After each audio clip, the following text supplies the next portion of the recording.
With the impeachment vote against the president coming in less than 24 hours, the mood is getting tense as more ruling party lawmakers are expected to join the opposition to oust him this time. The vote will take place at 4 p.m. tomorrow. The country's finance ministry is specifying concerns over the dampening of economic sentiment in its first report released since the recent political turmoil. As Nobel Week 2024 comes to a close, we have highlights of this special week where author Han Kang became a pioneer in Korean literature. It's December 13th, 8 p.m. in Seoul. This is Newscenter. Thank you for joining us. I'm Yoon Jung-min. The high-stakes second impeachment motion against the president will be put to a vote tomorrow. While the opposition continues to stand unified to support the motion, the ruling party appears divided. Our correspondent Lee Si-hoo starts us off. How will the National Assembly decide this Saturday? To sway the result yet up in the air, the rival parties scrambled to give their last push Friday, the day before the second scheduled vote on President Yoon's impeachment. The opposition reported to the plenary session the motion to impeach the president for violating his duty to safeguard the Constitution in its declaration of martial law on December 3rd. In his final push, the DP leader Lee Jae-myung said a new chapter will be written in South Korea's history this Saturday and urged the ruling party lawmakers to join the opposition in their efforts. Impeachment is the fastest, most certain way to end this chaos. Please join us in voting for impeachment tomorrow. History will remember your decision. This while internal disputes shake the ruling People Power Party, with its leader Han Dong-un and his close allies standing firm on Yoon's impeachment since the president's public address on Thursday, and the new floor leader Kwon Sung-dong arguing the party consensus at the moment is to turn down the impeachment. Kwon did add, however, that the party members will have a candid discussion before making the final decision. We will decide on the final party consensus at tomorrow's party meeting based on the opinions of our 108 lawmakers. So far, at least 7 ruling party members have spoken openly of their will to vote for impeachment. This is just one short of the 8 needed from the PPP for the motion to pass, in addition to full support from the 192-member opposition. The PPP will hold an internal meeting on Saturday morning to finalize their consensus before the vote. But whether its members will adhere to the decision of the party in the anonymous vote remains uncertain as public pressure mounts. Lee Si-hoo, Arirang News. Up next, our Choi So-hyung walks us through tomorrow's voting procedure at Parliament. On Thursday, all lawmakers from the 6 opposition parties again jointly submitted an impeachment motion against President Yoon to the National Assembly. According to the National Assembly Act, a vote on the motion must take place between 24 and 72 hours after being reported to the plenary session. The opposition has scheduled the vote for Saturday at 4 p.m. For the impeachment motion to pass, at least 2/3 of the 300 lawmakers must approve it. Currently, there are 199 lawmakers, including 7 from the ruling People Power Party, who support the motion to impeach the president. This means at least 1 more vote is needed from the ruling People Power Party for the motion to pass. 192 lawmakers from the opposition bloc are also still in favor of the motion, despite Jungkook, the leader of the Jungkook Innovation Party, losing his seat after he was sentenced to jail for academic bribery and fraud. He was succeeded by Park Sun-hee, who is also in favor of impeachment. If the National Assembly approves the motion, the final decision on impeachment will then be determined by the Constitutional Court. Choi So-hyung, Arirang News.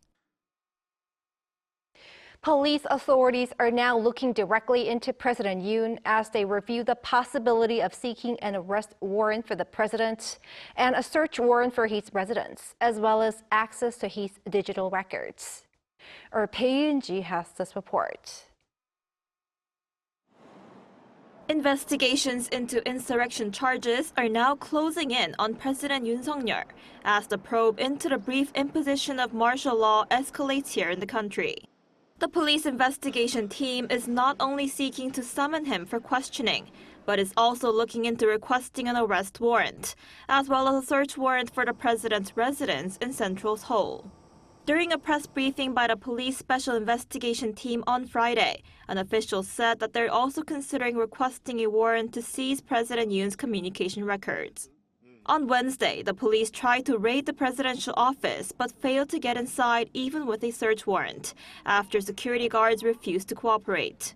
After an hours-long standoff at the gates, the investigators had to leave and were able to receive only a limited number of documents through voluntary submission. Police will likely continue to carry out a compulsory investigation into the president, as they have deemed Yoon as a suspect, based on the evidence they've gathered so far, in a rare investigation into a sitting president for insurrection charges. Separately, the police have also obtained a secured phone of the country's police agency chief, Cho Ji-ho. The investigation team says President Yoon called him by phone 6 times, ordering the arrest of lawmakers on the night martial law was declared last week.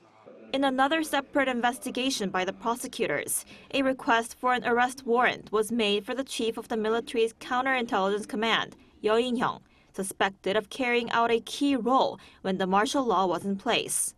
He's alleged to have been given orders to send troops into the National Assembly to arrest key opposition party lawmakers, and to send troops to the National Election Commission to obtain servers. Meanwhile, the legal team representing former Defense Minister Kim Yong-hyun said Friday that President Yoon's decision to declare martial law was not an insurrection, as it was within the president's constitutional rights. The team also went on to claim that attempting to investigate the case itself is an insurrection, and added the ex-defense chief plans to join the president in his fight to protect the Constitution.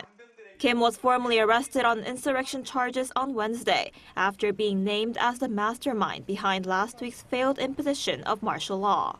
배은지, Arirang News. Protests have been making headlines here in the country amid the political turmoil. And this time, the focus has been on something unique, such as K-pop and light sticks. Our An Sung-jin was out and about.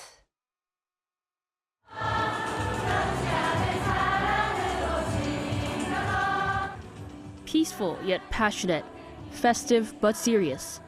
These somewhat contradicting words accurately represent the scene of recent political protests in South Korea. Candlelit protests had already garnered a lot of attention from the protests back in 2016. But following a then lawmaker's statement that candles go out when the wind blows, this time protesters found another way to convey their message: K-pop and light sticks. It's merchandise used by fans to cheer for their favorite idols. And with these, the atmosphere at these political rallies has changed. What you're seeing behind is row after row of protesters with light sticks, chanting messages while singing along to K-pop songs. At night, the weather is well below zero, but the heat from these rallies is a powerful symbol that signifies solidarity. A new protest culture has emerged, and it's being embraced by different age groups, but led by those in their 20s and 30s. I felt bad that I didn't come immediately after the martial law declaration because of school, so as soon as it was over, I came straight away. I'm in my 50s and I can really see that protests change a lot over time, which is touching. It's meaningful that a lot of young people have been leading these protests in a very peaceful manner, yet also being very vocal at the same time. One expert says that K-pop helps give people a voice. For these people, light sticks are a very precious item to them. The fact that they bring them out here means that they think of these rallies as a safe space where one can voice themselves while expressing uniqueness. Alongside light sticks and chants, banners with quirky names or slogans were also there to demonstrate that it's ordinary people who are showing signs of support. Last week's news was really shocking, the martial law announcement, and then I'm glad that it's all peaceful so far. No violence and no soldiers on the streets. This non-violent method of protest is only one aspect of democratic citizenship, or a sense of civic consciousness despite the political turmoil. During these rallies, supporters were seen prepaying for meals or drinks at cafes and nearby restaurants. Though protests take place to express political dissent, the scenes of them instead show harmony, unity across generations, and consideration for each other. An Sung-jin, Arirang News.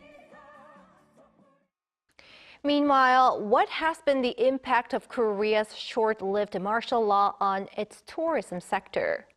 Our Eun-hee answers this question. From January to October this year, South Korea welcomed almost 14 million foreign tourists, recovering 94% of the visitors seen in the same period of 2019, before the COVID-19 pandemic. However, President Yoon's declaration of martial law on December 3rd has had an impact on the travel industry. An official from a hotel near the National Assembly in Yeouido told a local news agency that on the day after the declaration of martial law, the cancellation rate was 44% higher than the December average. The Four Seasons Hotel Seoul usually has 60 to 70% of its bookings from foreign tourists. After the martial law declaration, the hotel received over 100 inquiries. Although the actual cancellation rate was low, a hotel official said that bookings for December remain uncertain. In response, the South Korean government has acted to minimize the effect on the tourism industry. The Culture Ministry has asked the tourism industry to inform other countries that tourist sites are operating as usual. The Ministry of Foreign Affairs also sent a note to foreign missions in Korea, assuring them that daily life remains unchanged and therefore there is no need to adjust travel advisories. As the government works on these efforts, let's take a moment to hear from tourists already in Korea. How are they experiencing the situation? Let's find out. We started planning our honeymoon like 8 months ago. Nine months ago. And Korea was always on our wish list. So we decided to go to Korea. We were gonna wait to hear for the big news, and then we're going to the site. But we thought everything is normal, so we decided to come. We just arrived today, and everything seems perfect, and yeah, we're happy. And amazing. Yeah.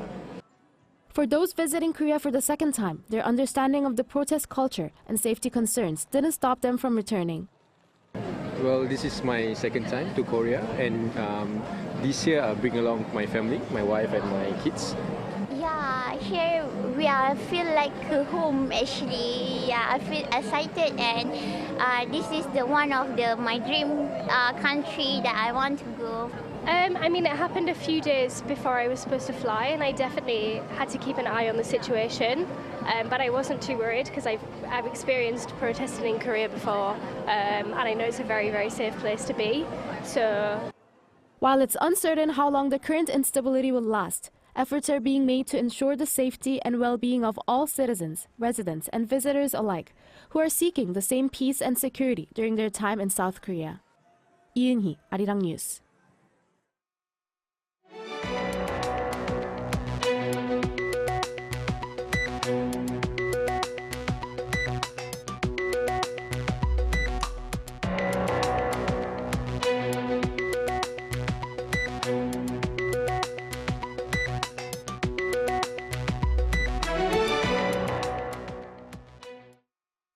Economic perception has been not so good amid the political risks at home and risk factors but beyond borders. Moon Hye-ryun explains. The South Korean government has raised concerns over potential economic downturn risks, highlighting a decline in consumer and business confidence. That's according to the latest Economic Green Book, a monthly economic assessment report released by the Finance Ministry on Friday.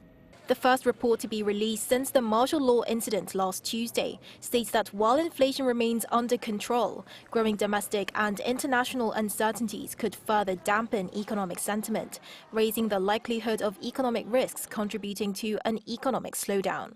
The report reflects a darker outlook compared to the previous month, with the term gradual economic recovery omitted and replaced with concerns about growing uncertainty. The only official data we have is on industrial activity from October, and there isn't enough preliminary data to make an accurate judgment about the current economic situation. We asked ourselves, what is the most accurate word to describe the current economic situation? We also reviewed past Green Book assessments from similar situations in the past. Although terms like martial law or impeachment crisis were not explicitly mentioned, the government noted that the prolonged political turmoil is likely to cause households to tighten spending and businesses to slow down investment. The report also revealed weak domestic recovery trends, with private consumption up only 0.5% from the previous quarter in the third quarter of the year. Retail sales in October showed a mixed picture, with non-durable goods and semi-durable goods showing a rise in sales, while durable goods saw a significant decline month-on-month. Additionally, October's facility investment and construction figures showed negative growth, signaling persistent challenges in the economy. However, export performance remained stable, with November's exports increasing by 1.4% year-on-year. This marks the 14th consecutive month of positive growth. The government emphasized that despite geopolitical risks, global economic recovery remains intact, but further uncertainties, particularly in trade environments, continue to pose challenges. Moving forward, the government plans to maintain strong international credibility while reinforcing efforts to support economic stability and strengthen industrial competitiveness. During an emergency economic meeting on Friday, finance authorities reported a conference call with 3 major international credit rating agencies to note the strong fundamentals of South Korea's economy. Moon Hae-ryun, Arirang News. Big increases in exports from the 10 top South Korean companies have driven the rise of total exports in the third quarter due to robust chip shipments. According to Statistics Korea on Friday, the trade concentration of the 10 firms accounted for over 37% of the country's total exports, up about 3 percentage points from the previous year. It's the highest level in 6 years. Meanwhile, total exports during the July to September period rose by more than 10% year-on-year, exceeding over $173 billion. Jungkook of K-pop sensation BTS won 2 awards at the 2024 Billboard Music Awards, one of 3 major music award ceremonies in the U.S. Jungkook received on Thursday local time the Top K-pop Album and Top Global K-pop Song Awards for his first solo album, Golden, and the lead-off track, Standing Next to You. He was honored as a solo artist and has now received Billboard Music Awards for 2 years in a row, winning Top Global K-pop Song for the Single 7 last year. Jungkook has been on active military service since December last year.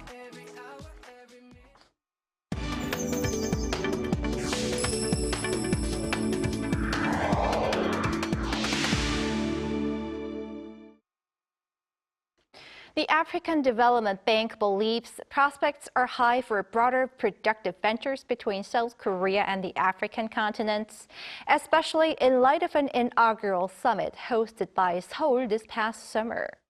Our Shin Ha-young had a chance to talk to its chief. It's been a half a year since the Korea-Africa Summit, and the African Development Bank is looking forward to building on the outcomes of recent cooperation between the two sides. That's what President Akinwumi Adesina of the African Development Bank said during an interview at the Africa Investment Forum. Agreeing to launch a high-level dialogue on expanding cooperation in the supply chain of critical minerals was one of the key outcomes.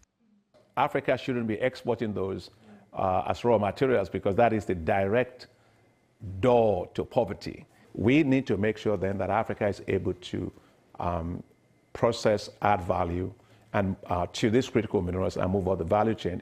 Now, Korea, this is where Korea comes in. Korea is again supporting us through the Korea Trust Fund to do critical analysis and assessments of how we might be able to set up lithium-ion battery, precursor battery manufacturing plants in Africa. In terms of agricultural development, along with technology transfer, South Korea's K-Rice Belt Initiative has been a perfect fit for the so-called REWARD program, a $650 million initiative by the AfDB to improve food security in West Africa. Korea is also helping us on something very important, which is in helping with the use of drone technology for agriculture, and using those drones to be able to monitor temperature, to be able to monitor climate, whether it's moisture, to be able to also monitor pests and diseases. And so that technology transfer is happening a lot from Korea. Meanwhile, ahead of Donald Trump's second term, with many countries closely watching his America First policies, President Adesina believes the partnership with the U.S., especially in critical minerals, will continue. Africa is a great trading partner with the United States. President Biden went to Africa, paid his first visit to Africa, and went to Angola. And on the Lobito corridor, back to the issue of the critical minerals that you were saying. And so I expect that the partnership on critical metals will be big and continue with the United States. United States is our second largest contributor to the African Development Bank, and I believe that will continue and probably will be even much stronger under the new president. Celebrating its 60th anniversary this year, the president reflected not only on the growth of the AfDB's capital, which evolved from an initial $250 million to $318 billion, but also on its impact on the continent's development. If you ask me what has really changed with African Development Bank since 1960, I would say today we are at the center of Africa's development. In the last 7-8 years that we've been running these high fives in Africa, is that if we've impacted on 500 million people, from water to sanitation access, to transport access, to energy access, to food security and all of that, and private sector as well. So that's how the bank has become today. He described the past 6 decades as phenomenal, adding that the needs of Africa are immense and that working in partnerships is crucial. 신하영, Arirang News, Rabat.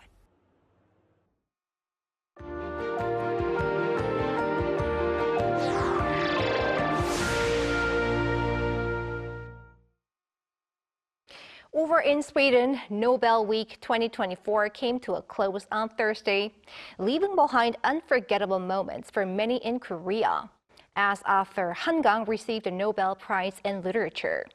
For this week's Arts and Culture segment, our culture correspondent Song Yoo-jin walks us through the highlights of the week-long celebrations. The first Asian female Nobel laureate in literature, only the second Korean Nobel Prize winner. It's no surprise that Han Kang was the star of Nobel Week 2024. Han began the week by visiting the Nobel Prize Museum following the long-standing tradition of laureates donating a personal artifact. She chose a teacup that she used throughout the writing of her latest novel, We Do Not Part. Every time I sat back down at my desk, I would drink black tea from this cup. It became like a spell, drawing me back to my writing. I felt it was the perfect object to share my creative process.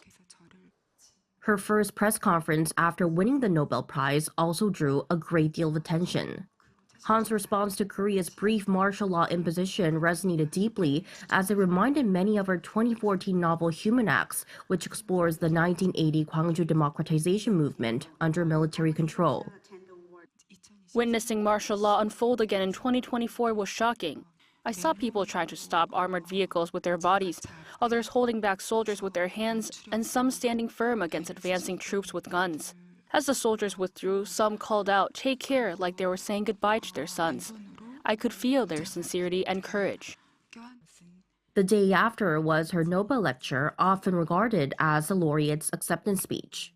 The author expressed her gratitude to readers for connecting with her through what she called the golden thread of language. 그 생생한 감각들을 전류처럼 문장들에 불어넣으려 하고 그 전류가 읽는 사람들에게 전달되는 것을 느낄 때면 놀라고 감동합니다. 언어가 우리를 잇는 실이라는 것을. The following evening, Han's words were once again heard during the Nobel Literature Night. Excerpts from We Do Not Part were recited in Korean. 밀도가 얼마나 낮은 눈인지 내가 앉는 대로 끝없이 깊게 꺼져내렸다. 격벽 같은 눈이 우리를 갈라놓았다. It was truly a meaningful and touching moment to hear Han Kang's beautiful prose in Korean here in Sweden. In times like this, as Han Kang mentioned in her lecture, I hope it becomes a moment for all of us to reflect on the pain and love between humans. Yeah, it's the history that we all have in us through our forefathers. You can't really escape it, and you have to talk about it and read about it, and to understand yourself and your family and existence, actually. So in that way, I can relate to it a lot. And then came Nobel Day. Han Kang became the first Korean to walk down the Nobel Prize's blue carpet at Stockholm Concert Hall. Korea's first Nobel Prize winner, former President Kim Dae-jung, received his Peace Prize in Oslo, Norway. During the banquet, Han delivered her speech of thanks with a pleasant surprise beforehand. The host introduced her to the podium in Korean. 올해 노벨 문학상 수상자를 소개하게 되어 영광입니다. Han's speech focused on the role of literature in times of darkness, offering great comfort to many in Korea during a time of political and social uncertainty. Language that connects us one another. Literature that deals in this language inevitably holds a kind of body heat. Just as inevitably, the work of reading and writing literature stands in opposition to all acts that destroy life. The next day, during a meetup with the Korean media, Han showed a lighter side, recalling a special memory from her time in Stockholm. Unibacken is a sort of theme park inspired by Astrid Lindgren's works that she was directly involved in designing and creating. During my first visit to Stockholm, my Swedish editor recommended it during my 3 free hours. This time they gave me a lifetime free pass, which was a fun and touching gift. For the grand finale of her Nobel Week, Han Kang surprised her readers with an unplanned recital of her novel Greek Lessons in front of an audience of around 700 at the Royal Dramatic Theatre's Nobel Reading with Han Kang event. With the celebrations now behind her, Han says she's ready to write again. I'll now return to my daily life and quietly focus on working hard on my next book. I'd appreciate your support. So the Nobel Week 2024 has come to a close, but the arc of Han Kang's story hasn't reached its climate just yet. We'll now wait for what the Nobel laureate has in store for her readers here in Stockholm, to Seoul, and around the world. 송민, Arirang News, Stockholm.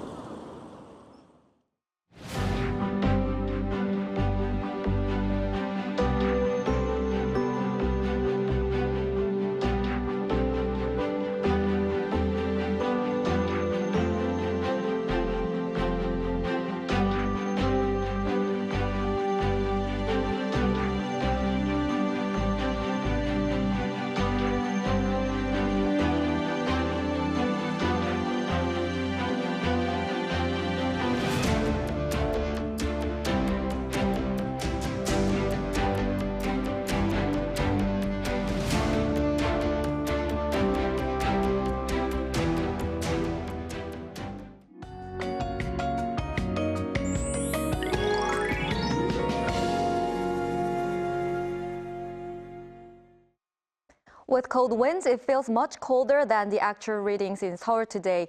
It is expected to get colder as the temperatures drop, so please dress extra warm.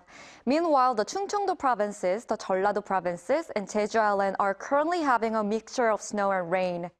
Heavy snow of 1 to 2 centimeters per hour will be concentrated in the mountainous areas of Jeju Island, where a heavy snow warning is issued, as well as in the inland areas of the southern parts of Chungcheongnam-do province and the eastern parts of Jeollabuk-do province. Up to 30 centimeters of snow will fall on Ulleung-do and Dokdo Islands, and up to 10 in the mountainous areas of Jeju Island, and up to 5 to 7 centimeters in the Chungcheongdo and Jeollado provinces.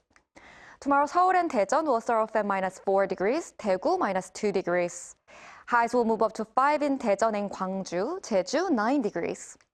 Seoul will plummet to -4 degrees Celsius this weekend, and it will feel as cold as -7 degrees. That's all for Korea. Here are the weather conditions around the world.